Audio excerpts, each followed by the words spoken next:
નમસ્તે મિત્રો, મારી ચેનલમાં તમારું સ્વાગત છે। આજે આપણે વાત કરીશું રાણીની વાવ વિશે। અગ્નિવંશીય સોલંકી વંશના મહાન રાજા ભીમદેવ પહેલાનું શાસન પાટણમાં હતું। તેમનું રાજ્ય ખૂબ જ સમૃદ્ધ અને ભવ્ય હતું। રાજાની પત્ની રાણી ઉદયમતી અત્યંત સંવેદનશીલ અને કલાપ્રેમી હતા।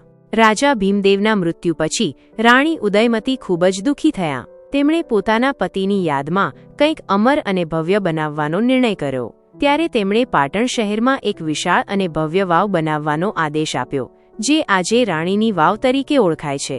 આ વાવ માત્ર પાણી મેળવવાનું સાધન નહોતી, પરંતુ તે એક તીર્થસ્થાન જેવી પવિત્ર જગ્યા બની ગઈ હતી। રાણી ઉદયમતીએ આ વાવ ભગવાન વિષ્ણુને સમર્પિત કરી હતી અને તેમાં મોટાભાગની મૂર્તિઓ ભગવાન વિષ્ણુના વિવિધ અવતારો જેવી કે વામન, વરાહ, નરસિંહ વગેરે દર્શાવે છે। સમય જતાં સરસ્વતી નદીમાં આવેલા પૂરમાં આ વાવ કાંપમાં દટાઈ ગઈ અને લાંબા સમય સુધી લોકો તેને ભૂલી ગયા। પછી 20મી સદીના અંતમાં આ વાવ ફરીથી શોધાઈ અને તેની શિલ્પકૃતિઓ ફરીથી દુનિયા સામે આવી।